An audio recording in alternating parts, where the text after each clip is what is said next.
Hardly anyone paid attention last November when a strangely named Twitter account, Sleeping Giants, sent its first tweet into the digisphere. Are you aware that you're advertising on Breitbart, the alt-right's biggest champion, today? Read the tweet, aimed at a consumer lending outfit called Social Finance. Are you supporting them publicly? Within 30 minutes, Social Finance replied, tweeting that it would stop running ads on Breitbart. It turns out, the start of an odd, and oddly effective, social media campaign against Breitbart, the influential conservative news site headed by Stephen K. Bannon, President Trump's former campaign chairman and ex-chief White House strategist. Sleeping Giants is a mysterious group that has no address, no organizational structure and no officers. At least none that are publicly known. All of its leaders are anonymous, and much of what it claims is difficult to independently verify. A spokesman for the group wouldn't identify himself in interviews for this article. But the group does have a singular purpose, pursued as relentlessly as Ahab chasing a whale. It aims to drive advertisers away from Breitbart. We're trying to defund bigotry, the spokesman says. Breitbart started out as a small site bent on exposing the liberal bias in mainstream media. When its former executive, Stephen Bannon, entered the White House, the site began targeting political adversaries of the Trump administration. Aaron Patrick O'Connor / The Washington Post. Sleeping Giants' basic approach is to make Breitbart's advertisers aware that they are, in fact, Breitbart advertisers. Many apparently don't know this, given that web ads are often bought through third-party brokers, such as Google and Facebook.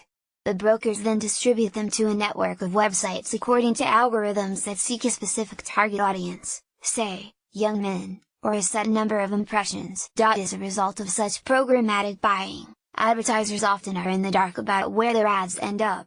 Advertisers can opt out of certain sites, of course, but only if they affirmatively place them on a blacklist of sites. So when an ad appears on Breitbart, Sleeping Giants or one of its 109,000 Twitter followers and 35,000 Facebook followers flag the advertiser, often accompanied by an image of the sponsor's ad next to a Breitbart story. The other day, for example, a Sleeping Giants follower tweeted at Country Ends, informing the hotel chain that it was advertising on the racist Breitbart site.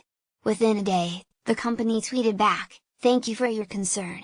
We have added Breitbart to our blacklist of ads." This apparently happens a lot.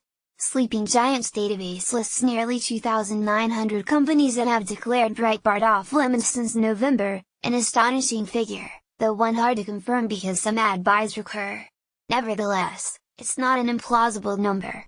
During one 24-hour period, advertisers such as the air conditioning manufacturer Rheem, transport operator Caltrain, Sutter Health Plus and Rose Medical Center of Denver all publicly acknowledged that they had blacklisted Breitbart in response to a Sleeping Giants tweet. Breitbart, based in Los Angeles and Washington, says it doesn't know how many advertisers have blocked it, nor has it calculated how much revenue it has lost as a result.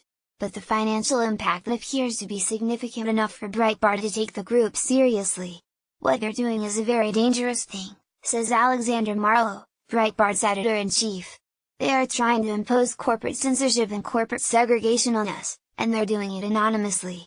He disputes the group's underlying claim, calling it a lie that Breitbart promotes hate speech of any kind. Marlowe also takes issue with the group's mysterious origins, suggesting that it could be funded by a left-wing, political, group or a foreign entity.